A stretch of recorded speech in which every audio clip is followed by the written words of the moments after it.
All right, let's get right into it. Something huge is shifting under our feet in the world of global finance. And honestly, it's a story that affects every single one of us. We're talking about the US dollar, the king of currencies for pretty much a century. But as we're about to see, its reign might be facing its biggest challenge ever. So check out this number. The amount of US dollars being held in global reserves just hit its lowest point since 1992. Yeah, you heard that right. That's a 3-decade low. I mean, that's not just a statistic, that's a signal of a massive, fundamental shift in how the world is organized. And yet, crickets, right? There are no breaking news alerts flashing across your screen, the markets aren't melting down, nobody on TV's freaking out. It's just quiet, which is weird. So what gives? Well, there's a very specific reason this is all happening just under the radar. It's because this isn't some sudden overnight crash. Think of it more like a slow, deliberate rewiring of the entire global financial system. It's been happening in the background for years, while we've all been looking the other way. So, to really get what's being rewired, we first have to understand America's greatest financial secret weapon. Okay, so let's break down this idea of the reserve currency. It sounds kind of technical, but trust me, it's the absolute bedrock of American economic power. You could even call it the greatest financial cheat code in modern history. See, the dollar is like this invisible engine humming behind the scenes of global trade. If, say, Brazil wants to buy oil from Saudi Arabia or Japan wants to pay back a loan to Germany, they almost always have to do it in US dollars. This creates this constant built-in demand for American currency from literally every corner of the globe. And all that demand gives the U.S. what economists call an exorbitant privilege. I mean, think about it.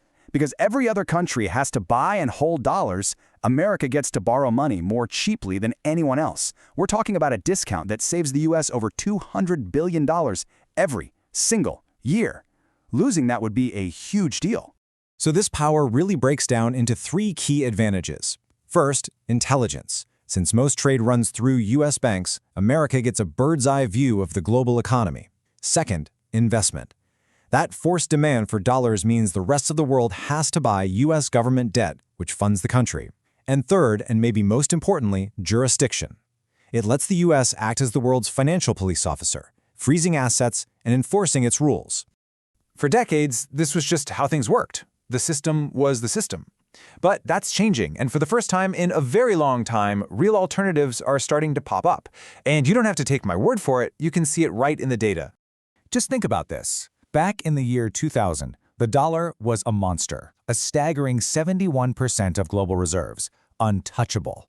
Fast forward to 2010, it had slipped a little, down to 66%, still dominant. But today, it's below 58%. Look, this isn't a blip. This is a clear downward trend that's been going on for 2 decades. The real question is, why? Well, it wasn't one single event. It was a series of shocks to the system. After the 2008 financial crisis, people started to wonder if putting all their eggs in the dollar basket was such a good idea. Then, in 2014, U.S. sanctions on Russia made other countries nervous about the dollar being used as a weapon. But the real earthquake was in 2022. When the U.S. and its allies froze hundreds of billions in Russian central bank assets. That changed everything. And this is the absolute key. That single action sent a loud and clear message to every other country on Earth. Your connection to the global financial system is a privilege, not a right, and it can be switched off at a moment's notice if you step out of line. Suddenly, relying on the dollar started to feel less like a convenience and a lot more like a liability. Now, you can't just unplug the world's financial system and plug in a new one. It's too big, too embedded. It takes a massive, coordinated effort to build an alternative. And believe it or not, that coordination is happening right now. And a lot of this effort is being spearheaded by a group you've probably heard of, BRICS. It started with Brazil, Russia, India, China, and South Africa. But look who just joined the party, major energy players like Saudi Arabia, the UAE, Iran, and Egypt. Their stated goal? To build new financial plumbing that operates completely outside the dollar's orbit. And don't underestimate the scale here. Together, this new expanded BRICS group represents, get this, nearly half of the entire world's population, 45%. This is a demographic and economic force that you just can't ignore. Which brings us to a fascinating piece of this puzzle, something called the unit. It's basically a new blockchain-based tool they're developing. Think of it like a neutral measuring stick. The whole point is to let countries price commodities like oil or copper in a common unit of value without having to use the dollar as the middleman. It's a direct challenge. So what's it made of? It's actually a hybrid. 40% of its value is backed by physical gold, and the other 60% is backed by a basket of the member country's own currencies.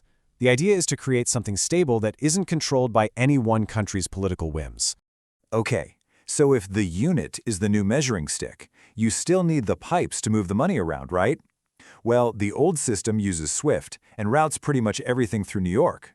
The new system is using platforms like Mbridge, which is a shared platform that lets central banks trade directly with each other, peer-to-peer. It completely sidesteps the U.S. banking system and U.S. jurisdiction. And beyond these big projects, you see the signals popping up everywhere. Central banks are buying physical gold faster than they have in modern history. Brazil and China are now settling billions in trade using their own currencies. India is buying oil from the UAE in rupees. And maybe the biggest signal of all, Saudi Arabia is now openly talking about selling its oil for Chinese yuan. That would be a huge crack in the 50-year-old petrodollar system. So after hearing all this, the obvious question is, okay, which one of these things is going to be the dollar killer? But here's the twist. That's actually the wrong question to ask. The real threat isn't replacement. It's something way more powerful. Let's be clear, none of these things, not BRICS, not Mbridge, not gold, is going to topple the dollar on its own overnight. The dollar's infrastructure is just too massive. But that was never the point. The goal isn't to create a single replacement. The point, the real threat to the dollar's dominance, is the creation of options. Because for the better part of a century, there were no other options. And optionality is what kills monopolies. And that's the uncomfortable truth, isn't it? The world didn't always use the dollar because it was a vote of confidence in the U.S. They used it because they had to. It was the only game in town. After World War II, America was the only economy left standing, so the dollar became king by default. But now, for the first time in basically our lifetimes, those alternatives aren't just theories anymore. They're being built. They're not perfect, but they're real. And they give countries a choice they've never had before. So the question that leaves us with is a big one. For 80 years, the world had no choice. What happens when it finally does?